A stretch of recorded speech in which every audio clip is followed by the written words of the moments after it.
이 드넓은 초원에서는 왕좌가 저절로 주어지는 것이 아니다. 그것은 혈통으로 물려받는 것도 아니고 어떤 지고한 존재가 내려주는 것도 아니다. 그것은 피와 땀 그리고 단검처럼 날카로운 송곳니로 쟁취해야만 한다. 새로운 시대는 전임자의 유산이 완전히 소멸하고 시간의 모래와 잔혹한 생존 법칙에 파묻혔을 때에야 비로소 시작될 수 있다.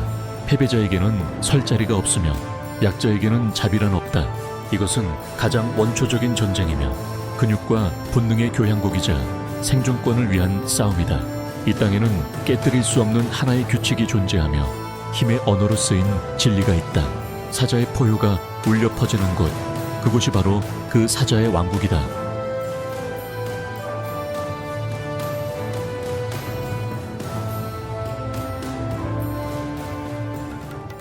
치열한 생존 경쟁의 세계에서 자연계의 마법사이자 변신의 달인인 카멜레온을 경이롭게 살펴보세요.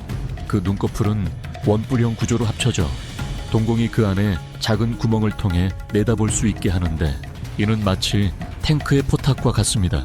이 놀라운 눈은 거의 180도 회전할 수 있어 거의 파노라마와 같은 시야를 제공합니다. 게다가 각 눈은 독립적으로 움직여 동시에 두 개의 다른 방향을 살피는 듯 거의 불가능해 보이는 임무를 해냅니다. 한쪽 눈은 매와 같은 포식성 조류를 찾기 위해 하늘을 스캔하고 다른 쪽 눈은 방심한 메뚜기를 찾기 위해 나무숲을 조심스럽게 살필 수 있습니다. 하지만 먹이가 발견되면 두 눈은 절대적인 집중력으로 목표에 고정되어 놀라운 정확도로 거리를 계산하며 이는 완벽한 생체 삼각 측량의 한 형태로서 두 개의 개별 이미지를 하나의 3차원 깊이 인식으로 통합합니다. 카멜레온의 가장 인상적인 무기는 바로 혀인데 이는 동물 왕국에서 몸 크기에 비해 가장 길며 자기 몸 길이의 2배까지 길어질 수 있습니다. 카멜레온은 혀를 입안에 접어두는데 이는 특별한 뼈와 탄성 근육에 의해 에너지가 공급되어 마치 압축된 용수철처럼 언제든 튀어나갈 준비가 되어 있습니다. 혀는 발사될 때 1% 초 만에 시속 0에서 96km의 속도에 도달할 수 있으며 전투기보다 5배 빠른 가속력을 만들어냅니다.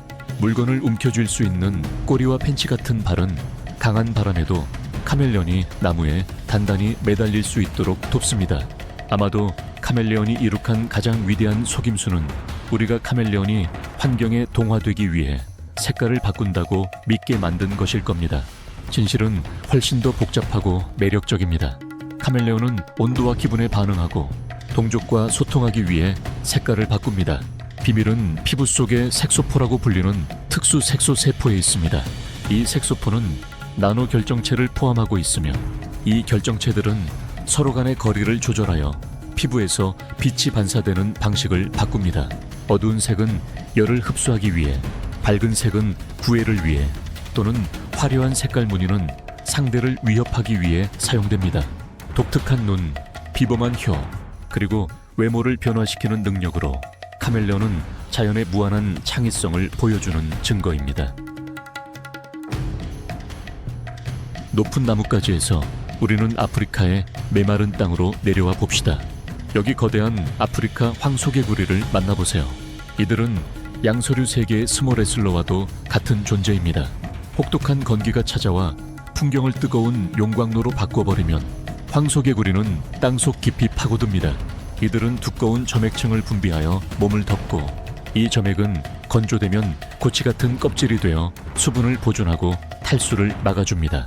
이 하시 상태에서 신진대사는 현저히 느려지고 이로 인해 이들은 비가 다시 돌아오기를 기다리며 몇 달, 심지어 몇 년 동안 생존할 수 있습니다. 땅이 부드러워지면 이들은 긴 잠에서 깨어나 몸은 온통 진흙투성이인 채 몹시 굶주린 모습으로 땅 위로 올라옵니다.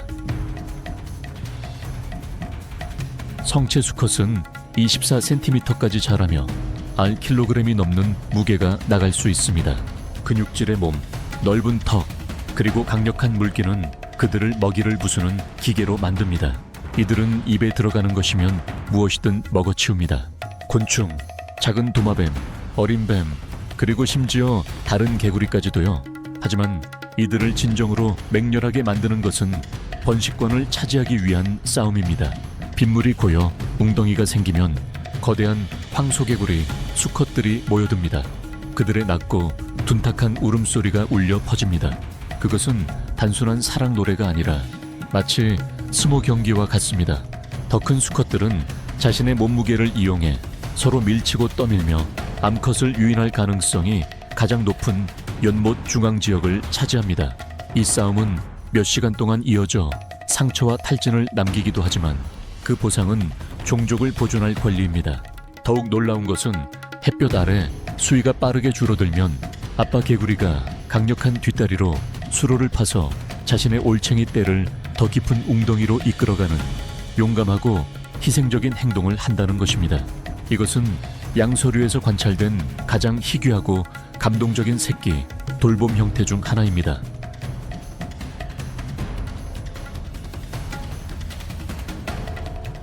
황소개구리가 단순히 머리를 들이받는 것에 그쳤다면 북방 코끼리 물범의 세계에서는 해변이 진정한 투기장이 됩니다. 이곳에서는 거대한 몸들이 부딪히고 모래 위에 피가 흐릅니다. 북방 코끼리 물범은 북미 서해안을 따라 서식합니다. 성체 수컷은 거대한 몸집을 자랑하며 길이가 미터까지 자라고 무게는 2200kg에 달할 수 있는 반면 암컷은 상당히 작습니다. 수컷 한 마리는 암컷보다 5배나 더 나갈 수 있습니다. 수컷의 인상적인 특징은 코끼리 코처럼 부풀어 오를 수 있는 커다란 코입니다. 8세 이상의 수컷만이 이 코를 발달시키는데 이는 성숙함과 힘의 상징입니다. 이는 단순히 장식품이 아니라 공명실 역할을 하여 수킬로미터 밖까지 들리는 위협적인 소리로 그들의 울부짖음을 증폭시킵니다. 12월부터 3월까지 태평양 연안은 혼란스러워집니다. 번식기가 시작되고 수컷에게 그것은 전투를 알리는 신호입니다. 자신의 영역을 지키기 위해 그들은 싸워야 합니다. 수컷 코끼리 바다표범은 실제 전투에 참여하는데 마치 생체 방패처럼 목과 가슴에 두껍고 단단한 피부층을 진화시켰습니다. 승리한 수컷들은 해변의 주인이라 불리며 때로는 40마리에 달하는 자신들의 하렘에 있는 모든 암컷들과 짝짓기할 권리를 얻습니다. 캘리포니아 해변이 거인들의 전쟁터라면 남미의 늪지대에서는 침묵과 기습이야말로 궁극적인 무기이다. 이곳은 으르렁거리지 않고도 존경을 받는 생명체들의 영역이다. 갈대밭을 따라 다 자란 노란 아나콘다 한 마리가 천천히 물가로 기어간다. 길이가 4m가 넘는 그것은 가장 위험한 포식자 중 하나이다. 그것은 움직이는 무언가를 방금 발견했지만 순간 아나콘다는 뭔가 심상치 않은 것을 느꼈다. 자신보다 더 조용하면서도 더 큰 어떤 것을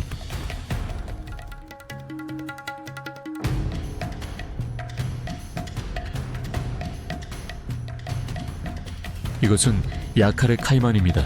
남아메리카 습지 생태계를 지배하는 토착 악어 종이죠. 길이는 약 2-3m에 달하며 비정상적으로 긴 아래턱 이빨이 위턱을 뚫고 나와 마치 영원히 비웃는 듯한 미소를 짓고 있는 것처럼 보입니다. 아마도 두 포식자 모두 서로가 얼마나 위험한지 알고 있을 겁니다. 아나콘다는 빠르게 미끄러져가며 정면 대결은 너무 위험하다고 판단합니다.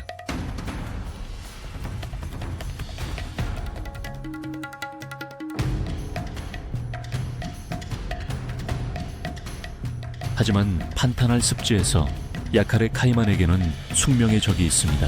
그것은 갑옷 같은 가죽에도 전혀 흔들리지 않는 생물입니다. 바로 아메리카에서 가장 큰 고양이과 동물인 제규어입니다. 몸무게는 100kg에 달하며 판테라 속에서 유일하게 수중 포식자로 알려진 종입니다. 독특하게도 제규어는 목을 노리지 않습니다. 대신 고양이과 동물 중 가장 강력한 치악력으로 두꺼운 비늘을 뚫고 곧바로 두개골을 물어뜯습니다. 제규어는 카이만이 햇볕을 쬐고 있을 때 매복 공격하는 것을 좋아합니다. 심지어 노란 아나콘다조차 제규어와 정면으로 맞서는 것을 감히 하지 못합니다.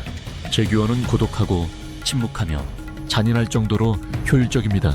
판탄 아래서는 오직 제규어만이 육지와 물이라는 두 세계를 완벽하게 넘나들며 여전히 최상위 포식자의 자리를 지키고 있습니다. 가장 강력한 악력을 가진 대형 고양이과 동물로 알려져 있지만 제규어는 가장 큰 고양이과 동물이라는 타이틀은 가지고 있지 않습니다. 그 왕관은 호랑이의 것입니다. 그리고 모든 아종 중에서도 벵골 호랑이가 가장 강하고 개체수도 가장 많아 전 세계 야생 호랑이 전체 개체수의 70% 이상을 차지합니다. 길이가 3m에 달하고 220kg이 넘는 벵골 호랑이는 밀림의 왕이자 남아시아 습한 숲의 왕좌 없는 왕입니다.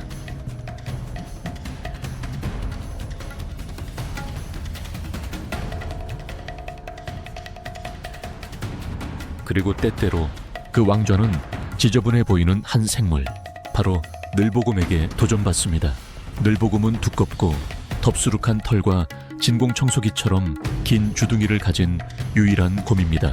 그들은 주로 흰개미와 개미를 먹으며 강력한 흡입력을 만들어낼 수 있습니다. 평균 145kg의 몸무게를 가진 늘보곰은 심각한 부상을 입힐 수 있는 충분한 힘을 가지고 있습니다. 하지만 그렇다고 해서 벵골 호랑이가 늘보곰을 사냥할 수 없다는 의미는 아닙니다. 희미한 숲속에서 호랑이는 조용히 뒤에서 먹잇감에게 다가가 완벽한 순간을 기다립니다. 그리고 그 순간이 오면 호랑이는 폭발적인 움직임을 보이며 시속 60km 이상으로 질주할 수 있습니다. 목덜미나 목은 항상 목표가 됩니다. 하지만 때때로 늘보곰은 맹렬하게 맞서 싸웁니다. 늘보곰은 두 뒷발로 똑바로 설 수 있으며 암컷 호랑이보다도 키가 더 큽니다. 10cm에 달하는 긴 발톱으로 늘보곰은 죽을 때까지 싸울 준비가 되어 있습니다. 새끼를 보호하는 어미 늘보곰의 분노는 숲속에서 가장 무서운 광경 중 하나입니다. 늘보곰은 생후 6-9개월 동안 새끼를 등에 업고 다니는 유일한 곰입니다. 위협을 받을 때 그들은 도망가지 않습니다.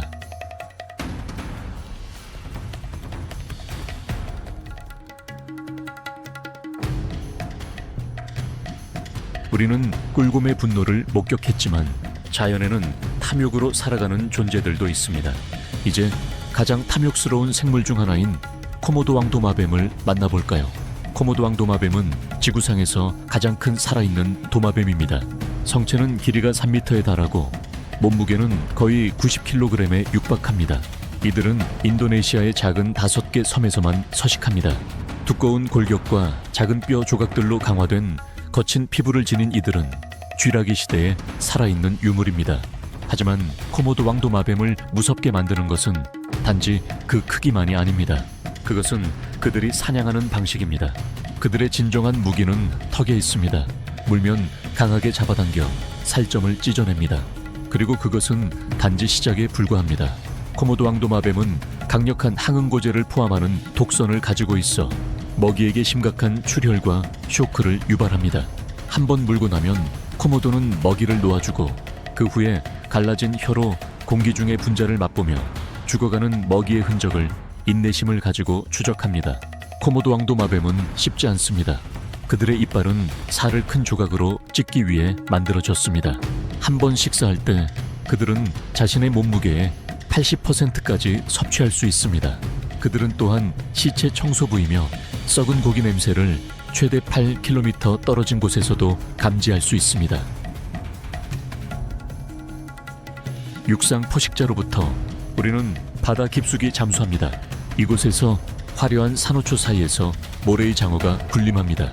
200종 이상이 존재하며 이들은 전 세계 열대 해양 전역에서 발견될 수 있습니다. 모래의 장어에게 가장 큰 도전은 좁은 서식 환경이며 이로 인해 흡입을 통한 먹이 삼키기가 불가능합니다. 하지만 진화는 이들에게 무시무시한 해결책을 가져다 주었습니다. 목구멍 깊숙이 위치한 인두턱이라고 불리는 두 번째 턱입니다. 바깥 턱이 먹이를 단단히 붙잡고 있을 때 이 인두턱은 앞으로 돌진하여 먹이를 식도로 끌어당깁니다. 이는 척추동물 세계에서 유일무이한 메커니즘입니다. 시력이 좋지 않음에도 불구하고 모래의 장어는 냄새를 추적하는 안테나처럼 작동하는 극도로 예민한 후각으로 먹이를 감지합니다.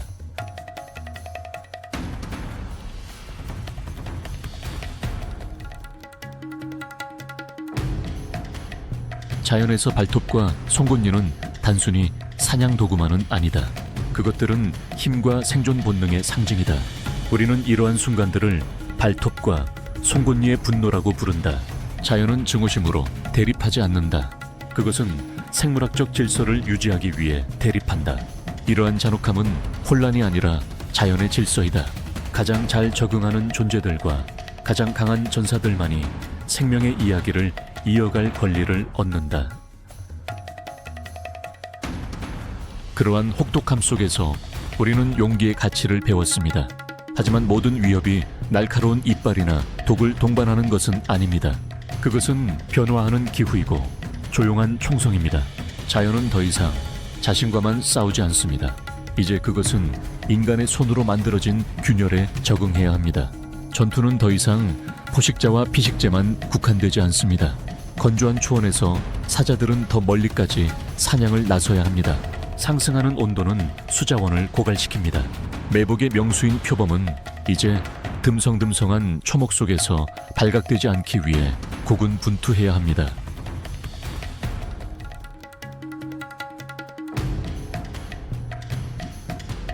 전 세계 대양에서 문어는 수온 변화로 인해 화학 감지 능력이 교란되고 주된 먹이원인 조개류의 성장이 해양 산성화로 위협받는 또 다른 도전에 직면해 있습니다.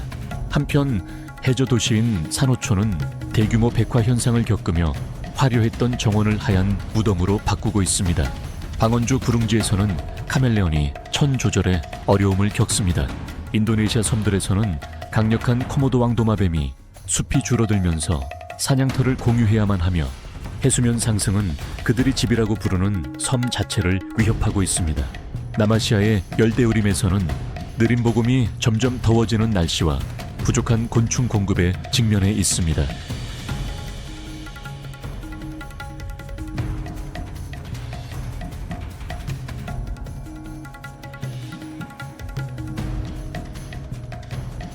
서식지 파편화는 자연의 사냥 구역들을 고립된 조각들로 쪼개놓습니다. 맹그로브 숲에서는 미국 장어가 번식 여정에서 어려움을 겪고 있습니다. 자연의 모든 영역은 이제 새로운 종류의 적과 맞서야 합니다. 더 이상 최강자의 생존이 아니라 변화에 발맞출 수 있는 자들의 생존입니다. 멸종은 항상 굉음과 함께 찾아오는 것은 아닙니다. 때로는 침묵 속에서 찾아옵니다. 그리고 우리가 귀 기울이지 않는다면 한 종의 마지막 숨결은 우리 손 안에서 사라질 것입니다.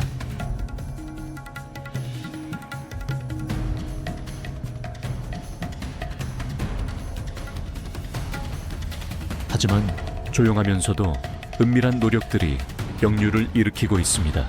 보르노 숲에서는 말레이 곰들이 자연으로 재방사되고 있습니다. 인도네시아에서는 백화된 산호초들이 첨단 기술을 이용해 인공 구조물 위에 건강한 산호 새싹들을 이식하며 복원되고 있습니다. 아메리카 대륙의 이베라 보호구역은 70년 넘게 고요했던 야생 지역이었지만 2024년은 제규어가 공식적으로 재도입되며 전환점을 맞이했습니다. 케냐에서는 50마리 이상의 코끼리들이 새로운 보호구역으로 옮겨졌는데 이는 유전적 다양성을 확보하고 인간과의 갈등을 줄이기 위한 엄청난 물류 노력이었습니다. 이제 기술은 자연의 새로운 동맹이 되고 있으며 산림 파괴를 감시하는 드론에서부터 동물의 이동 패턴을 분석하는 인공지능에 이르기까지 폭넓게 활용됩니다. AI 알고리즘은 숲에서 수천 시간의 녹음된 소리를 분석하여 불법 전기톱 소리를 감지하거나 동물들의 울음소리를 기반으로 종을 식별할 수 있으며 이는 보호 활동가들에게 중요한 데이터를 제공합니다. 하지만 지금조차도 회복 속도는 파괴 속도에 미치지 못합니다. 그리고 그것이 바로 자연이 우리에게 말하고 있는 이유입니다. 우리는 방관자가 아닙니다. 숲 하나하나가 벌목되고 강 하나하나가 오염됩니다. 야생 생태계 보존은 단지 호랑이나 카멜레온을 구하는 것만이 아닙니다. 그것은 야생 동물 제품 소비를 줄이는 것에서부터 재조림을 지원하는 것에 이르기까지 생태계의 균형을 보존하는 것입니다. 자연보호는 사치가 아니라 우리의 공동 책임입니다.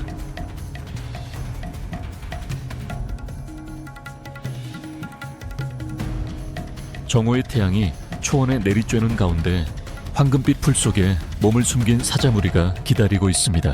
사자는 무리를 지어 생활하고 사냥하는 유일한 대형 고양이와 동물이며 이러한 구조 덕분에 그들은 더 큰 먹이를 쓰러뜨릴 수 있습니다. 사자 사회에서는 암컷들이 사냥 업무의 85에서 90%를 맡고 있습니다. 그들의 몸은 매복 공격에 최적화된 완벽한 기계이며 시속 80km까지 가속할 수 있습니다.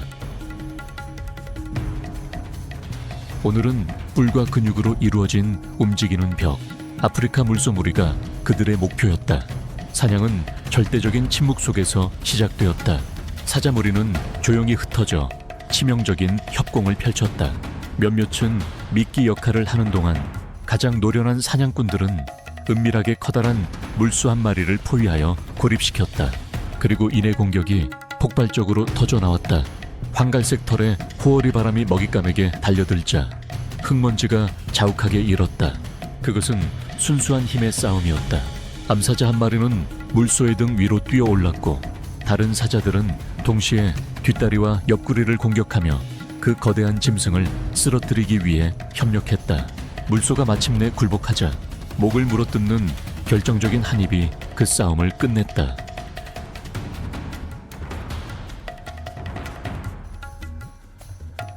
상상해보세요. 당신이 태양이 장렬하는 광활한 초원을 운전하고 있다고. 그 공간 한가운데 갑자기 무릉덩이 하나가 나타납니다. 이곳에서는 활기찬 모임이 벌어집니다. 코끼리, 얼룩말, 기린, 영양, 그리고 검은 코뿔소가 한데 모여듭니다. 무릉덩이는 자연적으로 생기거나 사람이 만들거나 또는 코끼리들이 직접 광물을 찾기 위해 땅을 파서 만들어질 수 있습니다. 아프리카 전역의 국립공원들은 또한 생명 유지를 돕기 위해 수백 개의 인공 무릉덩이를 적극적으로 조성했습니다.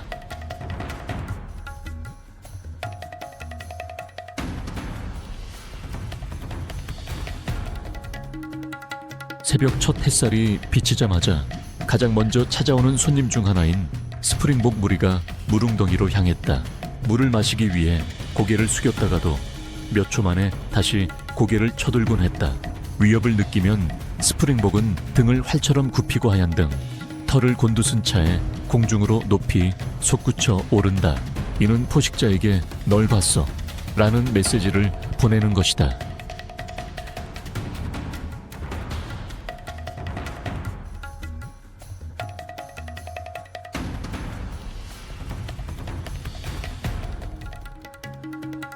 영양들이 물러나자 무대는 뿔닭들의 차지가 되었습니다. 각 무리는 10에서 25마리의 개체로 이루어져 있으며 하나의 결속된 단위처럼 움직였습니다. 이 시끄러운 존재감은 다른 종들에게 조기 경고를 줄 수 있습니다. 날 수 있음에도 불구하고 뿔닭은 위협을 피할 때 뛰는 것을 더 좋아하는데 시속 35km까지 속도를 내어 전력 질주할 수 있습니다. 그러한 혼란 속에서 완전히 대조적인 존재가 다가왔습니다. 키가 크고 거의 소리가 없었습니다. 바로 기린이었습니다.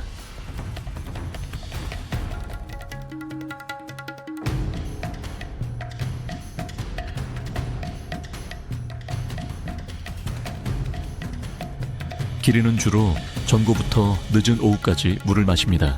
포식자들이 무더운 시간대에는 활동이 뜸하기 때문에 이는 전략적인 선택입니다. 압도적인 키 덕분에 그들은 멀리서도 위험을 감지할 수 있습니다. 하지만 물을 마시는 자세에서는 일시적으로 위험에 노출됩니다. 그렇게 하기 위해서는 앞다리를 넓게 벌려야 하는데 이는 매우 어색하고 위험한 자세입니다. 경동맥에 있는 복잡한 판막 시스템은 혈액이 뇌로 너무 빨리 쏠리는 것을 막아줍니다. 한 모금은 단 몇 초 동안만 빠르게 이어지며 이내 고개를 들어 주위를 살핍니다. 큰 무리에서는 일부 개체가 여전히 보초를 섭니다.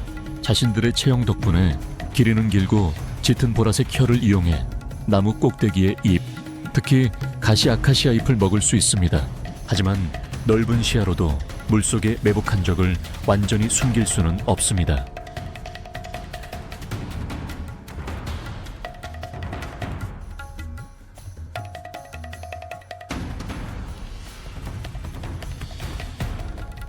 해가 높이 떴을 때 초원은 더 혹독한 생존 방식으로 접어든다. 탁한 물속에는 4m가 넘는 성체들이 물가에 조용히 엎드려 눈과 콧구멍만 수면 위로 내밀고 있었다. 그것들은 고요함의 대가인 나일악어였다. 단 한 번의 돌진으로 초당 22m에 달하는 속도로 공격하여 먹잇감을 물속으로 끌어내린다. 9m가 넘게 자랄 수 있는 몸집으로 그것들은 성체 얼룩말도 물속으로 끌어내릴 수 있는 충분한 힘을 가지고 있다. 냉혈동물인 악어는 스스로 천을 조절할 수 없다. 온도가 높아지면 악어는 무트로 기어 올라와 입을 크게 벌려 몸을 식힌다. 이는 개구 행동이라고 불리는 행위이다.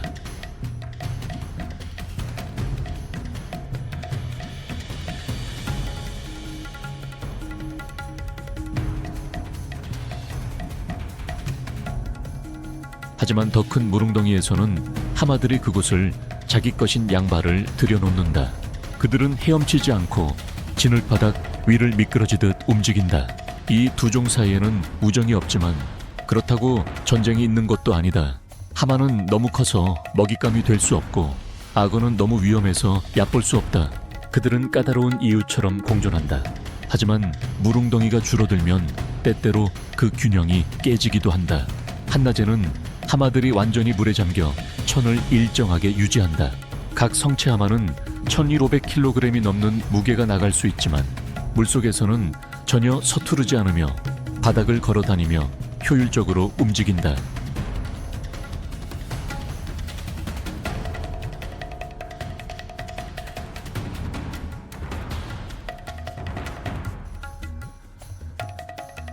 밤이 찾아오면 사자, 표범, 점박이 하이에나 같은 포식자들이 무릉덩이 쪽으로 움직이기 시작합니다. 무리지어 사냥하는 사자와 달리 표범은 다른 접근 방식을 취합니다. 그것은 키 큰 풀숲을 가로질러 소리 없이 움직입니다. 물을 마신 후 표범은 사냥을 시작하며 근처 나무 위로 올라갑니다. 그것은 가장 빠른 주자는 아닐지라도 뛰어난 나무타기 명수입니다. 그것의 노란 눈은 달빛을 반사하며 희미한 빛 속에서도 시력을 강화하는 데 도움을 줍니다. 무릉덩이는 영양과 멧돼지를 유인합니다. 그리고 필요한 것은 단지 한순간의 방심으로 먹잇감이 가장 은밀한 사냥꾼 중 하나의 발톱에 떨어지는 것입니다. 표범을 특별하게 만드는 것은 먹이를 나무 위로 끌어올리는 능력입니다. 성공적인 사냥을 마친 후 표범은 엄청난 힘을 이용해 때로는 자신의 몸무게의 2배나 되는 먹이를 높은 나무까지 위로 끌어올립니다. 이러한 행동은 사자와 하이에나로부터 먹이를 보호해주며 조용히 식사할 수 있는 장소를 제공합니다.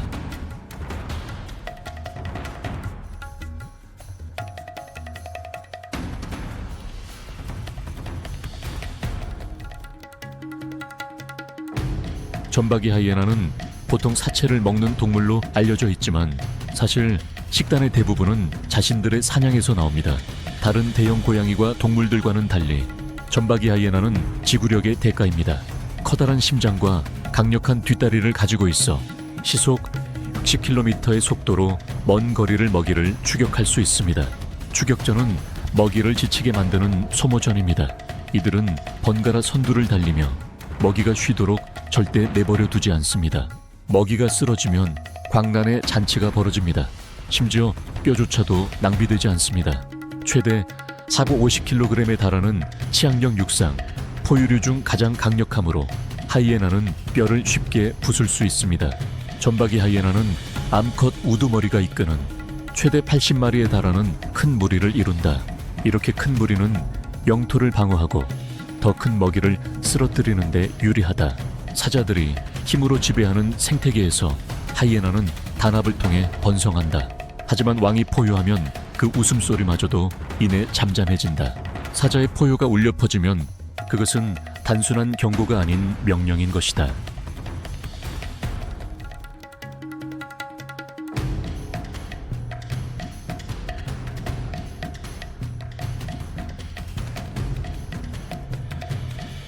아프리카 초원의 생존 투쟁에서부터 알래스카의 혹한 속 강인함, 그리고 고대 자이언트 세코이아 나무 아래 기적 같은 회생까지 우리는 삶의 위대한 그림을 목격했습니다. 각 생명체는 포식자이든 먹잇감이든 거인이든 미생물이든 복잡하고 연약한 연결망 속에서 없어서는 안 될 고리입니다. 그들은 서로 생존을 위해 싸울 뿐만 아니라 이제껏 경험하지 못한 더 큰 도전에 직면하고 있습니다. 바로 우리 자신의 영향으로 빠르게 변화하는 세상이라는 도전의 말입니다. 그들의 이야기는 단지 야생 세계에 대한 이야기만이 아닙니다. 그것은 또한 우리에 대한 이야기, 이 생명의 테피스트리 안에서 우리의 위치에 대한 이야기입니다. 우리가 내리는 모든 선택은 아무리 사소하더라도 우리가 소비하는 것부터 살아가는 방식에 이르기까지 이 행성 전체로 퍼져나가는 파문을 일으킵니다. 자연을 보호하는 것은 사치스러운 선택이 아닙니다. 그것은 핵심적인 책임이며 우리가 우리 자신의 집을 보호하는 방식이자 미래 세대에게 남겨줄 수 있는 유일한 유산입니다. 왜냐하면 우리가 사자의 포효, 늑대 무리의 울음소리 또는 고대 숲의 침묵을 들을 때 우리는 단지 자연의 소리를 듣는 것만이 아니기 때문입니다. 우리는 우리 자신의 미래를 듣고 있는 것입니다. 한때 왕국을 정의했던 그 포효는 이제 하나의 부름이자 그들의 운명과 우리의 운명이 영원히 서로 묶여 있다는 것을 상기시키는 말처럼 울려 퍼집니다.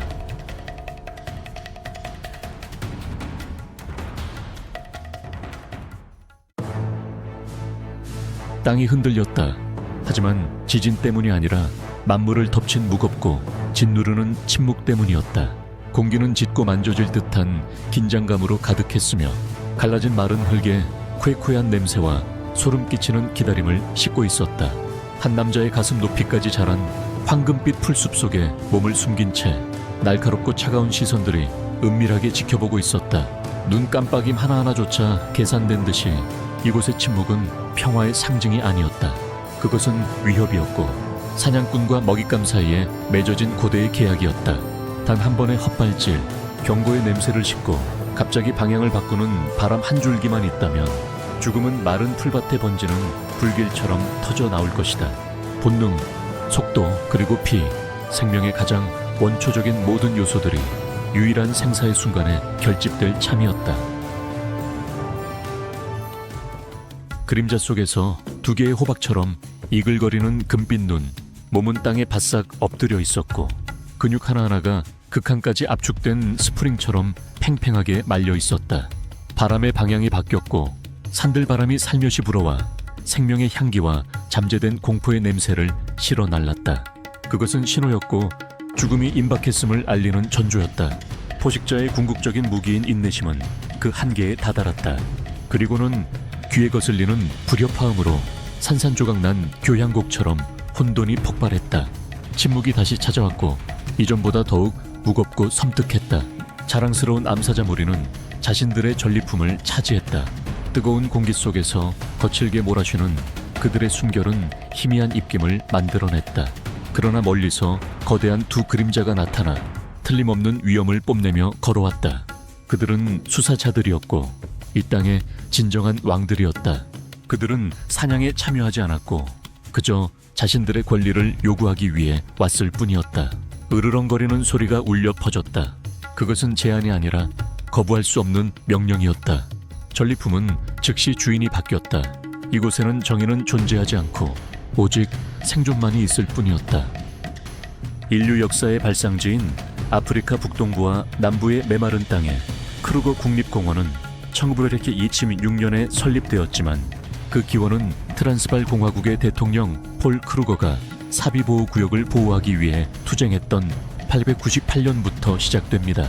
한 세기 이상 동안 이 야생 지역들은 이스라엘보다 넓은 지역인 거의 2만 제곱킬로미터에 달하는 끊김없는 보호 생태계로 합쳐졌습니다. 공원은 남북으로 약 360km에 걸쳐 뻗어 있으며 상징적인 빅5를 포함한 147종 이상의 포유동물, 500종 이상의 조류, 120종의 파충류, 그리고 2000종 이상의 식물의 보금자리입니다. 하지만 건기가 찾아오면 이러한 다양성은 양날의 검이 되어 생존을 위한 비극적이면서도 웅장한 투쟁의 무대를 펼쳐 보입니다.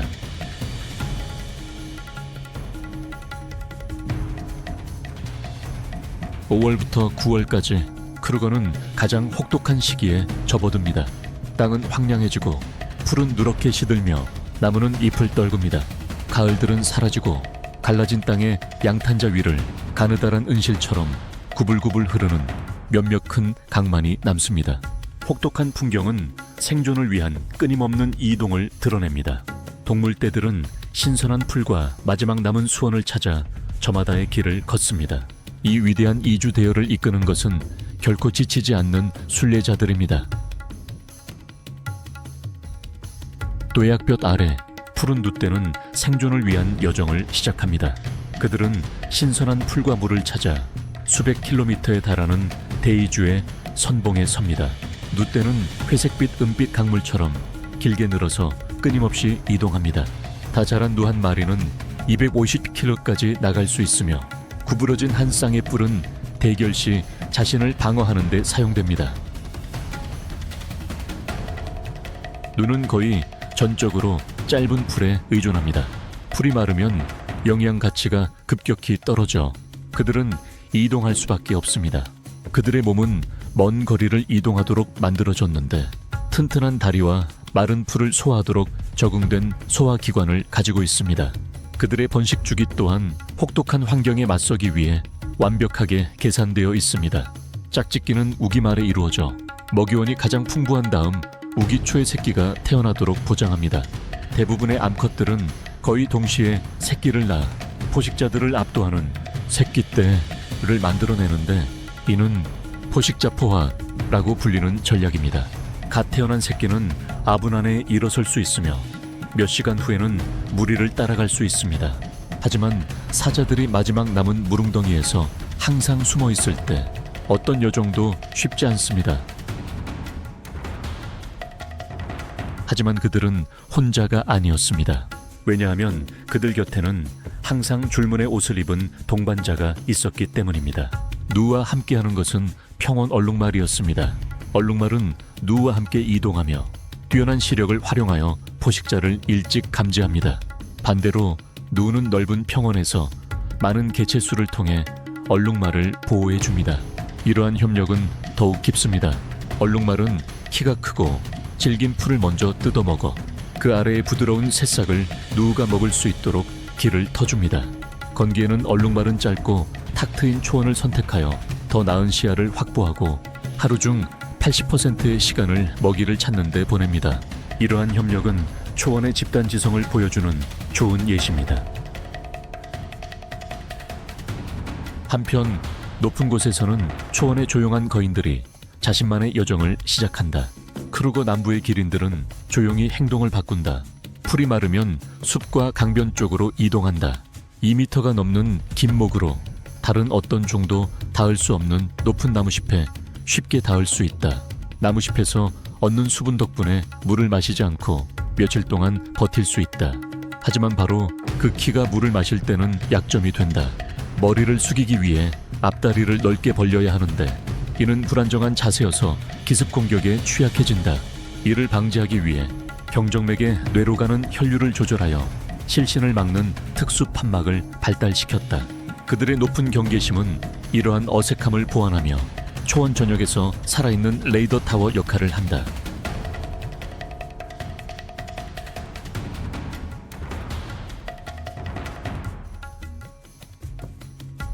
하지만 높은 곳에서의 경계심은 땅을 휩쓸고 있는 절대적인 힘에 비할 바 못 된다. 초원의 위대한 탱크들은 이주하는 무리들과 나란히 이동한다. 크루거의 아프리카 코끼리는 힘의 상징이며 성체 수컷 한 마리가 최대 7km까지 나간다.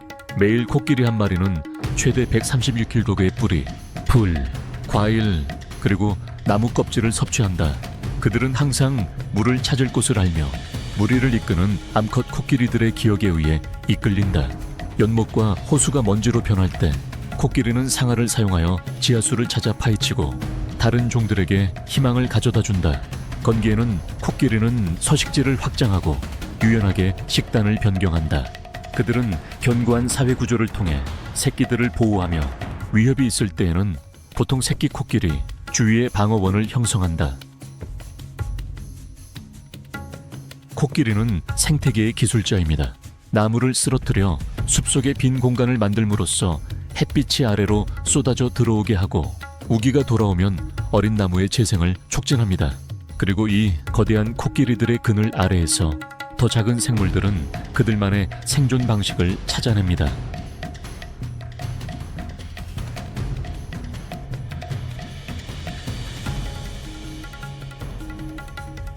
코끼리와는 달리 스팀복 영양과 듀이커 영양은 일반적으로 몸집이 작아 숨기 쉽습니다.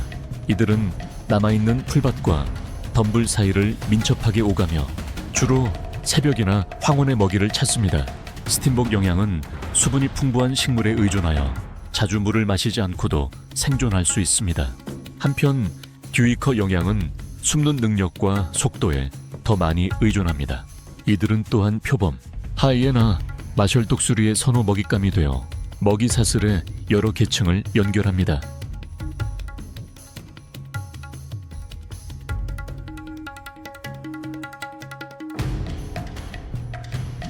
하지만 위험은 땅에서만 오는 것이 아니다. 하늘에서는 죽음의 그림자가 들이온다. 마치 또 다른 고독한 사냥꾼처럼 표범은 침묵 속에 기다린다. 표범은 은신의 명수이다. 건기에는 강과 숲의 그늘을 매복에 이용한다. 사냥 후에는 먹이를 도둑들로부터 안전하게 지키기 위해 나뭇가지 위로 끌어올린다. 표범은 극도로 발달한 목과 어깨 근육 덕분에 자신의 체중의 2배나 나가는 사체를 나무 위로 끌어올릴 수 있다. 높은 나뭇가지 위에 밤의 지배자가 기다린다. 그의 무기는 침묵, 인내, 그리고 밤에 녹아드는 형체이다. 그의 얼룩덜룩한 깃털은 우연이 아니다. 각 문양은 그의 형체를 흐트러뜨려 나무십 사이로 비치는 얼룩진 빛 속에서 그를 거의 보이지 않게 한다. 아래에서는 먹잇감은 죽음이 바로 머리 위에서 드리워져 있다는 것을 전혀 알지 못한다. 이것은 지혜의 싸움이다. 나무십 한 장의 바스락거림마저 죽음의 신호가 될 수 있는. 새벽이나 해 질려 작은 동물들이 은신처를 벗어나 물을 찾아 나설 때 표범은 가장 활발합니다. 충분히 가까워지면 녀석은 달려들어 불시에 덮칩니다. 점박이 하이에나는 보통 나중에 나타나 먹이를 빼앗으려고 합니다. 달 밝은 밤에는 먹잇감들이 더 경계하기 때문에 표범은 사냥을 덜합니다. 하지만 모든 포식자가 어둠에만 의존하는 것은 아닙니다. 어떤 종은 낮을 경이로운 속도의 무대로 삼아 활동합니다. 또 다른 대형 고양이과 동물 역시 홀로 사냥하는데 바로 치타입니다. 치타의 신체 구조는 속도의 정수입니다. 가벼운 골격, 긴 다리, 유연한 척추 덕분에 시속 120km에 달하는 속도를 낼 수 있습니다. 하지만 그 대가는 혹독합니다. 치타의 반쯤 들어간 발톱은 접지력을 극대화하고 길고 긴 꼬리는 방향타 역할을 합니다. 치타의 최대 속도는 불과 몇 초밖에 지속되지 않으며 사복 50m를 넘는 경우가 드뭅니다. 이는 극심한 피로와 천 상승이 치타를 멈추게 하기 때문입니다. 사냥을 마친 후 치타들은 사냥감이 다른 포식자에게 매우 쉽게 도난당하기 때문에 재빨리 먹어치워야 합니다. 초원은 숨을 죽였다. 치타에게 이것은 단순한 추격전이 아니라 생사를 건 도박이었다. 그것은 수백만 년의 진화를 단 한 번의 전력 질주에 쏟아부었다. 하지만 속도는 저주이기도 했다. 발걸음 한 걸음마다 귀중한 에너지를 태웠다. 실패는 단순히 놓친 한 끼 식사가 아니었다. 실패는 곧 탈진, 취약해지는 것, 그리고 잠복해 있던 기회주의자들의 죽음으로 이어질 수 있었다. 치타는 또한 2차례의 심각한 유전적 병목 현상에 유산을 지니고 있는데 이로 인해 유전적 다양성이 극도로 낮아 스트레스와 질병에 취약하고 환경 변화에도 매우 민감합니다.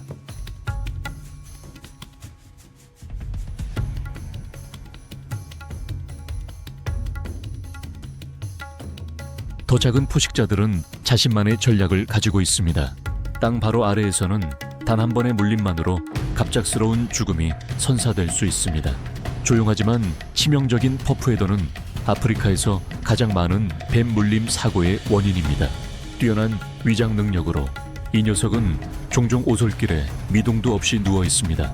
밟히게 되면 퍼프헤더는 공격하기 전에 쉭쉭거리는 소리를 내며 반응합니다. 녀석의 독은 강력한 세포독성 혼합물로 심각한 부기와 조직 파괴를 일으키고 먹잇감을 빠르게 마비시킵니다. 하지만 파충류에게 독만이 유일한 무기는 아니었습니다.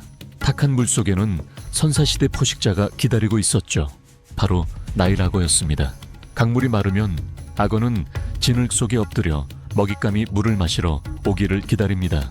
이 악어의 악력은 제곱센티미터당 1200kg 이상으로 동물 왕국에서 가장 강력한 악력 중 하나입니다. 수위가 낮아지면 악어들은 에너지를 절약하기 위해 거의 움직이지 않으며 이른 아침이나 늦은 오후에 매복합니다.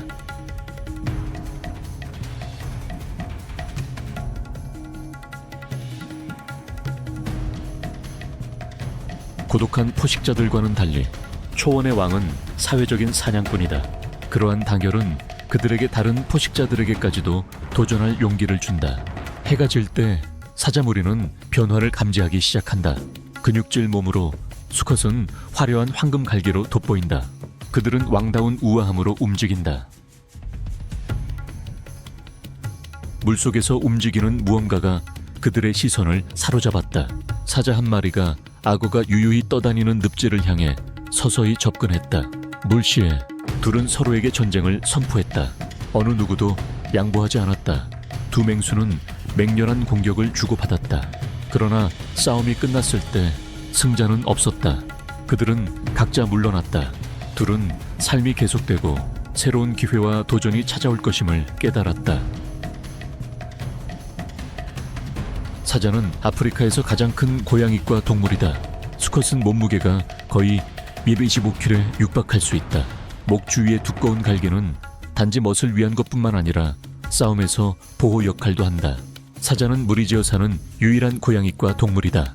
수컷은 영역을 보호하는 반면 암사자는 주요 사냥꾼으로 협력하여 큰 먹이를 포위하고 쓰러뜨린다. 이들은 건기의 수원지를 자신들의 생명줄처럼 지킨다.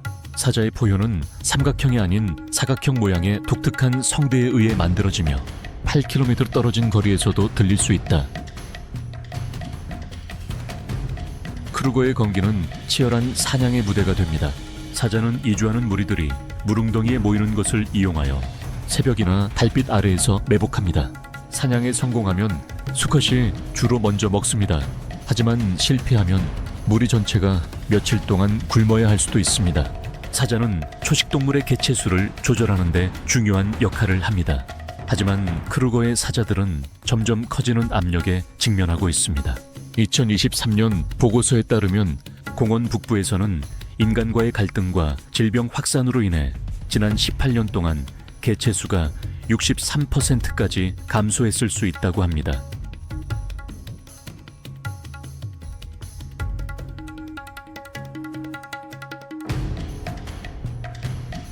높은 상공에서 마셜수리가 날개를 활짝 펼쳤습니다.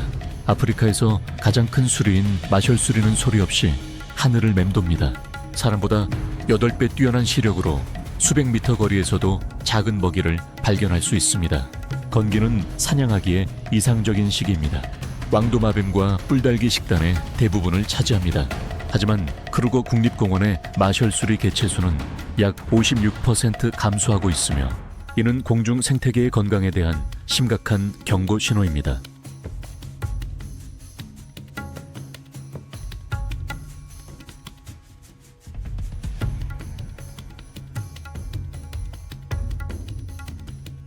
하늘이 더 이상 안전하지 않을 때 땅 또한 평화롭지 않다. 점박이 하이에나는 사자의 주요 경쟁자 중 하나이다. 단순히 스캐빈저에 그치지 않고 그들만의 독자적인 사냥 전략을 가지고 야간 사냥을 벌여 먹이를 지쳐 쓰러질 때까지 쫓는다. 그들은 암컷이 우두머리인 목의 사회를 이룬다. 사자와 대결할 때 하이에나는 수적으로 열세일 경우 후퇴하지만 수가 더 많을 때는 과감하게 먹이를 되찾으려 한다.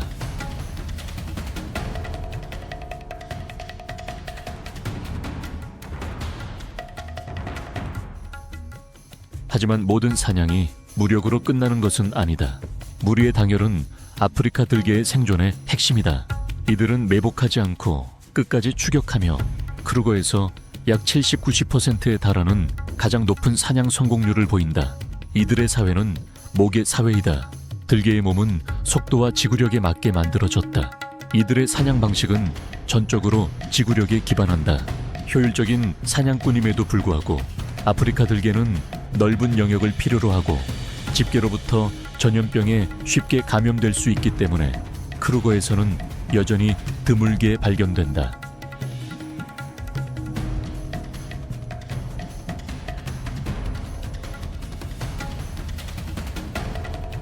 그리고 매번 피비린내, 나는 전투 후 하늘은 청소부들을 드러낸다. 사냥 후에는 흰등 독수리들의 끈기 있는 기다림이 이어진다. 상공을 맴돌며 이들은 보통 가장 먼저 사체를 발견하고 다른 청소동물들이 들어갈 수 있도록 배를 찢는다. 이들은 초원을 깨끗하게 하는데 중요한 역할을 한다. 하지만 2025년 5월 크루거에서 독극물에 오염된 코끼리 사체 한 구가 123마리 독수리의 죽음을 초래했다. 연구는 독극물에 오염된 코끼리 사체가 2년마다 단 한 구라도 처리되지 않는다면 크루거의 흰등 독수리들이 50-60년 내에 사라질 수 있다고 경고한다.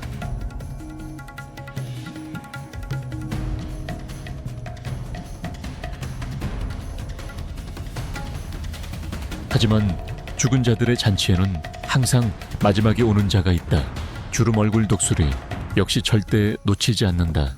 덩치가 더 크고 사나운 이 독수리는 물소나 코끼리의 두꺼운 가죽도 찢어발길 수 있는 극도로 튼튼한 부리를 가지고 있다. 보통은 나중에 도착하지만 누가 남은 잔해에 접근할지를 결정하며 잔치의 문지기 역할을 한다.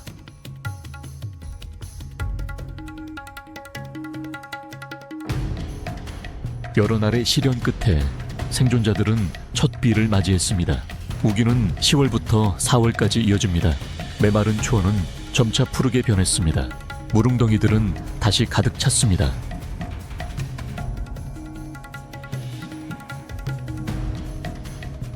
초원이 다시 자라나면 아프리카 물소는 움직이는 검은 요새처럼 나타납니다. 다 자란 수컷 한 마리는 900kg까지 나갈 수 있습니다. 그들의 두꺼운 뿔은 이마에서 합쳐져 방패 역할을 하는 혹을 형성합니다. 어린 물소는 1월부터 4월 사이에 태어나 무리 전체의 보호를 받습니다. 무릉덩이가 널리 퍼져 있어서 물소는 매일 30-40리터의 물을 마시고 시원한 곳을 찾아 진흙탕에 몸을 담급니다. 진흙은 해충, 퇴치제 역할도 하고 몸을 시원하게 해줍니다. 하지만 우기는 또한 위협을 가져다 줍니다. 사자와 악어가 강 주변에 도사리고 있습니다. 물소는 소 결핵의 숙주이기도 하며 다음 건기에 부족한 무릉덩이 주변에 모일 때 질병 전염 위험이 크게 증가합니다.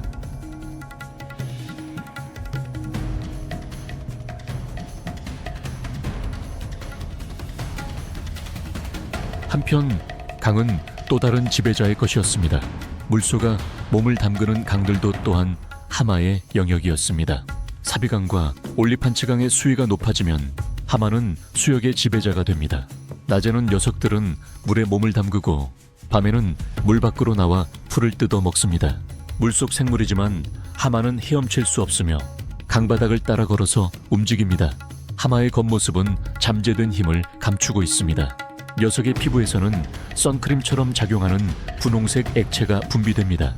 눈과 귀, 콧구멍은 머리 위쪽에 높이 위치해 있어 물에 잠겼을 때 숨 쉬고 보고 들을 수 있습니다.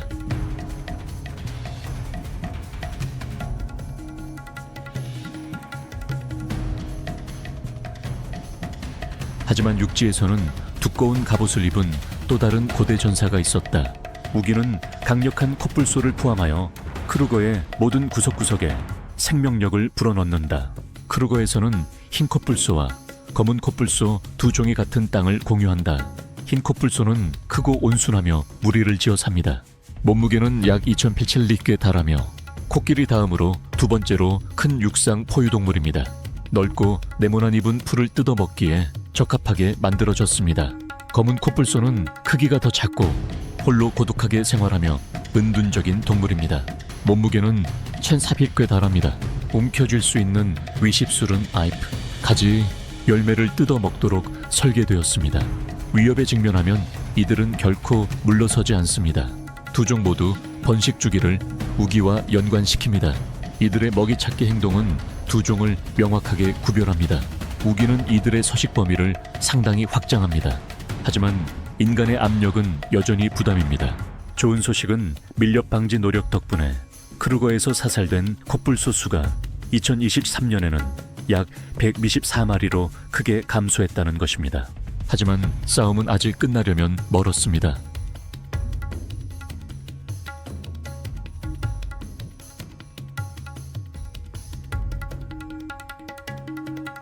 거대 동물들의 싸움 속에서도 생명은 싹을 틔웁니다. 크루거의 우기는 또한 새로운 생명이 폭발적으로 번성하는 무대가 됩니다. 매년 우기초가 되면 거의 모든 암컷 임팔라들이 몇 주 내에 새끼를 낳습니다. 갓 태어난 새끼들은 몇 시간 안에 달릴 수 있습니다. 그것은 생물학적 경이로움입니다. 동시번식이 포식자들에게 과부하를 주기 때문입니다.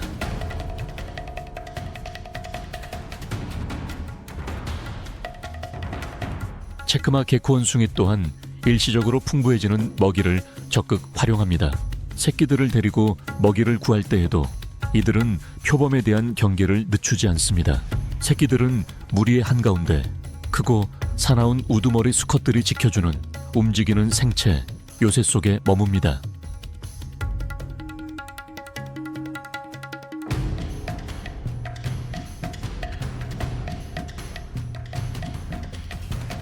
그리고 높은 나무 꼭대기에서 버빗 원숭이들은 침묵의 파수꾼이 됩니다.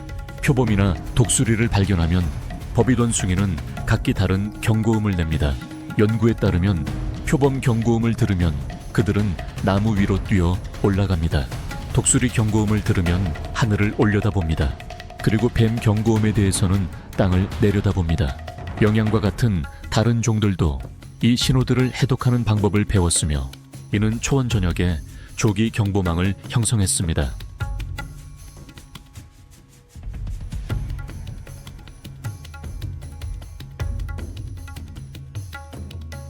땅과 나무들이 치열한 생존 경쟁으로 가득한 반면 하늘은 다채로운 춤의 무대입니다. 자주가슴물 총새는 짝을 유혹하기 위해 경이로운 고개 비행을 선보입니다. 우기는 이들이 번식하며 날아다니는 곤충을 사냥하는 시기입니다.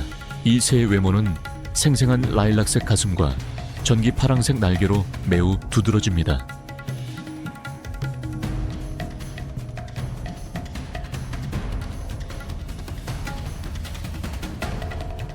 붉은 부리 코뿔사에 또한 아주 인상적입니다. 이 새는 키가 고작 약 30cm에 불과하지만 호기심 많은 성격 덕분에 거의 하루 종일 분주하게 움직입니다. 특히 이 새는 영화 라이언 킹의 자두 캐릭터에게 영감을 준 동물입니다.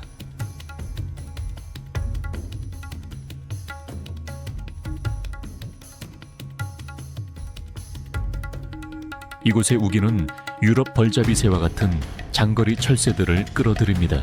유럽에서 수천 킬로미터를 날아오는 이 화려한 새는 번식을 위해 우기에 맞춰 크루거로 돌아옵니다. 그 모습은 한눈에 알아볼 수 있는데 눈부신 노란색 목과 청록색 등이 특징입니다. 이들은 10월부터 4월까지 크루거에 머물며 둥지를 만들기 위해 터널을 팝니다. 공중에서 사냥을 하며 벌과 말벌을 잡습니다. 독침이 있는 먹이를 잡으면 삼키기 전에 곤충을 문질러 독침을 제거합니다. 하지만 생존 투쟁의 치열함 뒤에는 크루거 국립공원이 조용한 생태 위기로 빠져들고 있습니다. 무성한 녹음은 수많은 문제들을 감추고 있습니다. 2020년 코끼리 개체수는 약 3,300마리에 달했지만 그 뒤에는 고갈된 식물 생태계가 자리하고 있습니다. 올리판치강과 크로코다일강은 농업, 광업, 그리고 폐수로 인해 심각하게 훼손되었습니다. 동물들의 행동 양식이 변하고 있습니다. 야생은 점차 인간의 손길에 길들여지고 있습니다. 이제 크루거는 자연에 끊어진 교향곡과 같습니다. 이 교향곡이 무너지지 않도록 남아프리카 공화국 정부는 일련의 개입 조치에 착수했습니다. 2024년부터 세엔 파크스는 빛 공해를 줄이기 위해 로지들에게 조명 디자인을 조정하도록 요구했습니다. 생태학적으로 민감한 지역들은 제한되었습니다. 코끼리 개체 수를 관리하기 위해 인공 무릉덩이들이 폐쇄되었습니다. 코뿔소의 경우 2017년부터 2023년까지 2084마리 이상의 개체가 뿔이 잘렸으며 이는 밀렵 사건을 78% 감소시켰습니다. 이 모든 조치들은 현재 2028년까지의 크루거 장기 보존 계획에 통합되었습니다.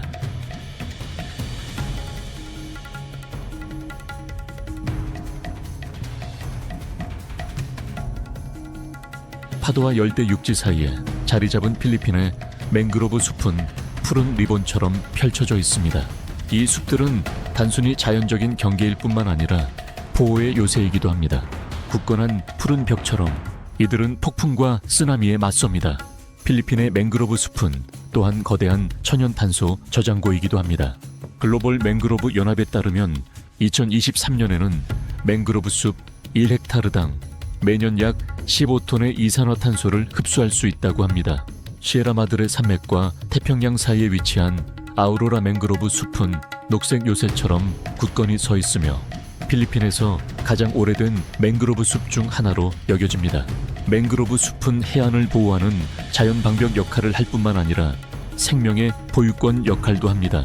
그들의 물에 잠긴 뿌리는 물고기 유충, 게, 새우에게 은신처를 제공하며 먹이 사슬을 유지합니다. 아우로라 맹그로브 숲은 루손 섬의 고유종인 루손 피흘리는 가슴 비둘기의 마지막 피난처 중 하나이기도 합니다. 아프리카의 메마른 초원부터 필리핀의 습한 열대우림에 이르기까지 생명은 늘 가장 원시적인 법칙에 따라 움직여 왔습니다. 모든 사냥, 이동, 그리고 재탄생은 생과 사가 끊임없이 뒤섞이는 위대한 교향곡의 한 부분입니다. 검은 코뿔소의 강인함, 어미 버팔로의 용맹함, 또는 동굴 생물의 경이로운 적응력에 대한 이야기는 자연이 항상 존재하고 회복하며 번성할 방법을 찾아낸다는 것을 상기시켜 줍니다. 하지만 그 교향곡은 인간의 압력이라는 불협화음으로 인해 점점 조화를 잃어가고 있습니다. 이 마지막 야생의 경계를 보호하고 생존 이야기가 계속 쓰여지며 생명의 교향곡이 결코 꺼지지 않도록 할 책임은 우리 모두에게 있습니다.